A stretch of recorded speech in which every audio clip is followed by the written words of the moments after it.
નમસ્કાર વિદ્યાર્થી મિત્રો, આજે આપણે સંજ્ઞા અને તેના પ્રકારો વિશે અભ્યાસ કરીશું. ગુજરાતી વ્યાકરણમાં સંજ્ઞા એટલે કે નામ. તો ગુજરાતી વ્યાકરણમાં આપણે સાવ સરળ રીતે સમજવું હોય કે સંજ્ઞા એટલે શું, તો સંજ્ઞા એટલે કે નામ. પણ હવે એ નામ કેવું, તો કે કોઈ પણ વ્યક્તિ, વસ્તુ, પ્રાણી, જગ્યા, ભાવ કે સમૂહને ઓળખવા માટે જે શબ્દ વપરાય તેને સંજ્ઞા કહેવામાં આવે છે. મતલબ કે કોઈ વ્યક્તિને ઓળખવી હોય, કોઈ વસ્તુને ઓળખવી હોય, કોઈ પ્રાણી, કોઈ જગ્યા, કોઈ સમૂહ, કોઈ ભાવ, આપણે એને ઓળખવો હોય તો એના માટે આપણે જે શબ્દનો ઉપયોગ કરીએ છીએ એને સંજ્ઞા કહેવાય છે. હવે સંજ્ઞાના મુખ્ય 5 પ્રકારો છે. હવે સૌથી પહેલાં આપણે જોઈએ વ્યક્તિવાચક સંજ્ઞા, કે વ્યક્તિવાચક સંજ્ઞા કોને કહેવાય. તો જ્યારે કોઈ શબ્દ કોઈ ચોક્કસ વ્યક્તિ, વસ્તુ કે સ્થળનો નિર્દેશ કરતો હોય ત્યારે તેને વ્યક્તિવાચક સંજ્ઞા કહેવાય. એટલે કોઈ એવો શબ્દ આપેલો હોય કે કોઈ ચોક્કસ વ્યક્તિનો નિર્દેશ કરતો હોય, કોઈ ચોક્કસ વસ્તુ કે સ્થળ વિશે દર્શાવતું હોય તો તેને વ્યક્તિવાચક સંજ્ઞા કહેવાય. જેમ કે અહીંયા આપણને ઉદાહરણ આપેલા છે: હિમાલય, ગંગા, અમદાવાદ, ગાંધીજી, રવિવાર. હવે નીચે આપણને સમજૂતી આપેલી છે, આપણે એ જોઈ લઈએ કે પર્વત કહીએ તો કોઈ પણ હોઈ શકે, પણ હિમાલય એ એક ચોક્કસ પર્વતનું નામ છે. વિદ્યાર્થી મિત્રો, ખાસ ધ્યાન રાખવાનું કે જો ફક્ત પર્વત શબ્દ આપેલો હોય તો એ વ્યક્તિવાચક સંજ્ઞા નથી. કેમ કે પર્વતમાં તો ઘણા બધા હોય, પરંતુ કોઈ ચોક્કસ પર્વતનું નામ આપે, જેમ કે હિમાલય, ગિરનાર, પછી પાવાગઢ, આવું કોઈ પર્વતનું નામ આપે તો એને વ્યક્તિવાચક સંજ્ઞા કહેવાય. જેમ કે કોઈ નદીનું નામ આપેલું હોય તો પણ તેને વ્યક્તિવાચક સંજ્ઞા કહેવાય. ફક્ત નદી કહીએ તો એ વ્યક્તિવાચક સંજ્ઞા નથી, પરંતુ કોઈ નદીનું નામ આપે, જેમ કે ગંગા નદી, યમુના નદી, નર્મદા નદી, આવી રીતે કોઈ નદીનું નામ આપેલું હોય તો એને વ્યક્તિવાચક સંજ્ઞા કહેવાય. પછી કોઈ વ્યક્તિનું નામ આપેલું હોય, જેમ કે મોહનભાઈ, ગિરધરભાઈ, આવી રીતે કોઈ વ્યક્તિનું નામ આપેલું હોય, પરંતુ ફક્ત છોકરો, છોકરી, સ્ત્રી, પુરુષ આવું આપેલું હોય તો વ્યક્તિવાચક સંજ્ઞા નથી. વ્યક્તિનું નામ આપેલું હોય તો વ્યક્તિવાચક સંજ્ઞા ગણાય. પછી એક વાતનું એ ધ્યાન રાખવાનું કે કોઈ ગામ કે શહેરનું નામ આપેલું હોય, કોઈ દેશ, કોઈ રાજ્ય, કોઈ જિલ્લો, કોઈ તાલુકાનું નામ આપેલું હોય તો પણ તે વ્યક્તિવાચક સંજ્ઞા ગણાય. જેમ કે અહીંયા આપણને ઉદાહરણમાં અમદાવાદ આપેલું છે તો એ વ્યક્તિવાચક સંજ્ઞા ગણાય. પરંતુ ફક્ત શહેર શબ્દ આપેલો હોય તો એ વ્યક્તિવાચક સંજ્ઞા નથી. પછી કોઈ વારનું નામ આપેલું હોય તો પણ વ્યક્તિવાચક સંજ્ઞા ગણાય. કોઈ જગ્યાનું નામ આપેલું હોય તો પણ વ્યક્તિવાચક સંજ્ઞા ગણાય. હવે આપણે સમજીએ જાતિવાચક સંજ્ઞા. જ્યારે કોઈ શબ્દ આખી જાતિ કે વર્ગનો બોધ કરાવતો હોય ત્યારે તેને જાતિવાચક સંજ્ઞા કહેવાય.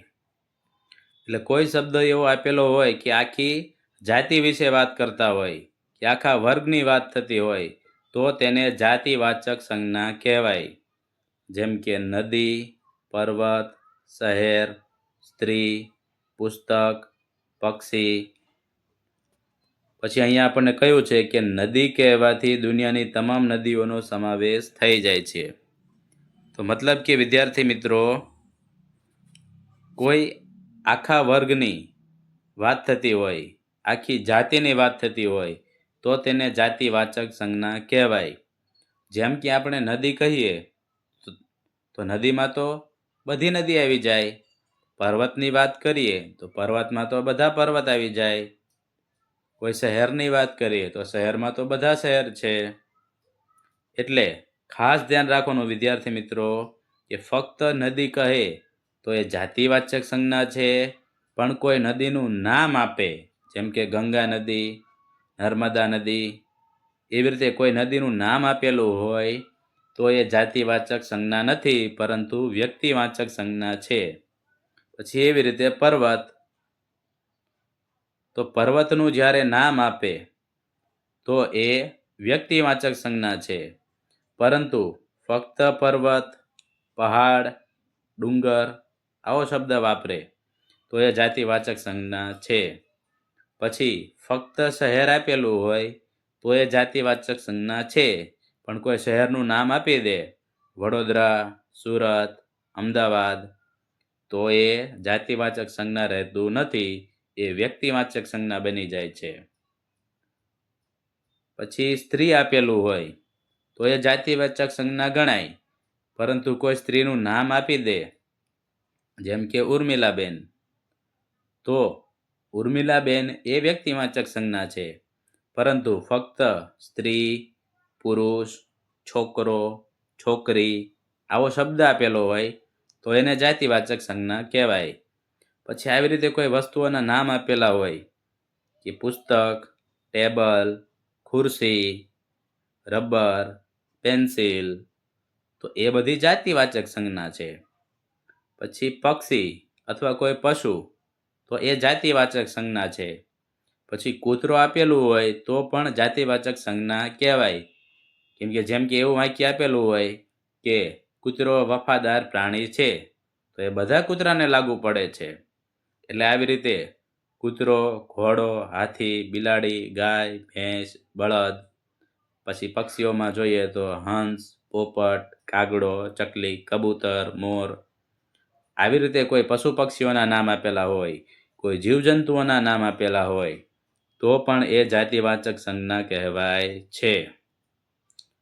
હવે આપણે જોઈએ સમૂહવાચક સંજ્ઞા. જે સંજ્ઞા કોઈ આખા સમૂહ કે ટોળા માટે વપરાતી હોય તેને સમૂહવાચક સંજ્ઞા કહેવાય. આ સંજ્ઞા આખા સમૂહને એક જ એકમ તરીકે દર્શાવે છે. વિદ્યાર્થી મિત્રો, જે સંજ્ઞા આખા ટોળા કે સમૂહ માટે વપરાતી હોય એને સમૂહવાચક સંજ્ઞા કહેવાય. એટલે એમાં એક બેની વાત થતી હોય નહીં, એ શબ્દ જ પોતે એવો હોય કે જેમાં ઘણા બધા આવી જતા હોય છે. શબ્દ એક જ હોય છે, પરંતુ ઘણા બધાને આવરી લેતા હોય છે, તો એને સમૂહવાચક સંજ્ઞા કહેવાય. અને આ સંજ્ઞા આખા સમૂહને એક જ ગણે છે, એ ખાસ ધ્યાન રાખવાનું. જેમ કે અહીંયા ઉદાહરણ આપેલું છે, ટોળું, લશ્કર, સભા, ઝુમખું, કાફલો. અહીંયા સમજૂતીમાં આપેલું છે, લશ્કર એ સૈનિકોના સમૂહને સૂચવે છે. તો વિદ્યાર્થી મિત્રો, આ તો સાવ સરળ છે. સમૂહવાચક સંજ્ઞા કે જેના નામમાં જ સમૂહ છે, તો સમૂહ એટલે તો ઘણા બધા હોય. જેમ કે અહીંયા આપણને આપેલું છે કે ટોળું. ટોળામાં તો કંઈ એક ના હોય, ટોળામાં તો ઘણા બધા હોય. કોઈ પક્ષીઓનું ટોળું હોય તો કોઈ એક પક્ષી ન હોય, ઘણા બધા પક્ષીઓ હોય. પછી લશ્કર આપેલું છે, તો લશ્કરમાં કંઈ એક સૈનિક ન હોય, ઘણા બધા સૈનિક હોય. પછી સભા આપેલું છે, તો કે સભામાં કંઈ એક વ્યક્તિ ન હોય, એક વ્યક્તિ હોય એને સભા ન કહેવાય, સભામાં તો ઘણા બધા હોય. પછી અહીંયા ઝુમખું આપેલું છે, તો એમાં પણ એક ન હોય. પછી કાફલો, એટલે કોઈ યાત્રીઓનો સમૂહ હોય તો એને કાફલો કહેવાય, એમાં કોઈ એક યાત્રી ન હોય. એટલે સમૂહવાચક સંજ્ઞામાં તો જે સમૂહને દર્શાવતું હોય એને આપણે સમૂહવાચક સંજ્ઞા કહીશું. જેમ કે ગાયોનું ધણ, તો ધણ એ સમૂહવાચક સંજ્ઞા છે. એટલે ખાસ ધ્યાન રાખવાનું વિદ્યાર્થી મિત્રો કે જે આખા સમૂહ કે ટોળાનો નિર્દેશ કરતું હોય એ નામને આપણે સમૂહવાચક સંજ્ઞા કહીશું. હવે આપણે જોઈએ દ્રવ્યવાચક સંજ્ઞા. જે પદાર્થોને ગણી શકાતા નથી પણ તેને માપી કે તોળી શકાય છે, જેમ કે પ્રવાહી અથવા ધાતુ, તેને દ્રવ્યવાચક સંજ્ઞા કહેવાય. વિદ્યાર્થી મિત્રો, આ તો સાવ સરળ થઈ ગયું છે કે જે પદાર્થને આપણે ગણી શકતા નથી, 1 2 3 4 5 એમ ગણી શકતા નથી, પરંતુ જેને આપણે માપી શકીએ છીએ, જેને તોળી શકીએ છીએ, એટલે કે જેનું આપણે વજન કરતા હોય, એને આપણે દ્રવ્યવાચક સંજ્ઞા કહીશું. જેમ કે અહીંયા ઉદાહરણ તરીકે આપેલું છે, પાણી, દૂધ, ઘી, સોનું, લોખંડ, ચોખા, તેલ. પછી આપણને અહીંયા નીચે એવું પણ લખેલું છે કે આપણે એક પાણી કે બે પાણી એમ ગણી શકતા નથી. એટલે વિદ્યાર્થી મિત્રો આમાં એટલું યાદ રાખવાનું કે ખાવા પીવાની ચીજ વસ્તુઓ જેમ કે દૂધ, ઘી, માખણ, આવું બધું જે છે એને દ્રવ્યવાચક સંજ્ઞા કહેવાય. પછી ધાતુઓ જે છે જેમ કે સોનું, ચાંદી, તાંબુ, પિત્તળ, લોખંડ, આ બધી જે ધાતુઓ છે એને પણ દ્રવ્યવાચક સંજ્ઞા કહેવાય. પછી બાંધકામમાં જે કાંઈ વસ્તુઓ વપરાતી હોય જેમ કે રેતી, સિમેન્ટ, પછી આ બધી જે વસ્તુઓ છે એને પણ દ્રવ્યવાચક સંજ્ઞા કહેવાય. એટલે આ તો સાવ સરળ થઈ ગયું છે કે જેને આપણે ગણી શકતા નથી, 1 2 3 4 5 એમ ગણી શકતા નથી. જેમ કે અહીંયા આપણને આપેલું છે કે આપણે 1 પાણી, 2 પાણી, 3 પાણી એમ ગણી ન શકીએ, તો એને દ્રવ્યવાચક સંજ્ઞા કહેવાય. હવે આપણે જોઈએ ભાવવાચક સંજ્ઞા. જેને આપણે જોઈ કે સ્પર્શી શકતા નથી, માત્ર અનુભવી શકીએ છીએ તેવા ગુણ, ભાવ કે સ્થિતિને ભાવવાચક સંજ્ઞા કહેવાય. એટલે વિદ્યાર્થી મિત્રો, જેને આપણે જોઈ શકતા નથી, જેને આપણે સ્પર્શી શકતા નથી એટલે કે અડી શકતા નથી, ટચ કરી શકતા નથી, ફક્ત આપણે અનુભવી શકીએ છીએ એવા કોઈ ગુણ હોય, એવો કોઈ ભાવ હોય, એવી કોઈ સ્થિતિ હોય, એને ભાવવાચક સંજ્ઞા કહેવાય. જેમ કે અહીંયા ઉદાહરણ આપેલું છે, પ્રેમ, ક્રોધ, ગરીબાઈ, લંબાઈ, ઊંઘ, મીઠાશ. અહીંયા સમજૂતી પણ આપેલી છે કે મીઠાશ એ અનુભવવાની વસ્તુ છે, તેને પકડી શકાતી નથી. વિદ્યાર્થી મિત્રો, આ તો સાવ સરળ છે કે જેને આપણે જોઈ કે સ્પર્શી શકતા નથી એટલે કે અડી શકતા નથી, ટચ કરી શકતા નથી, ફક્ત આપણે અનુભવી શકીએ એને ભાવવાચક સંજ્ઞા કહીશું.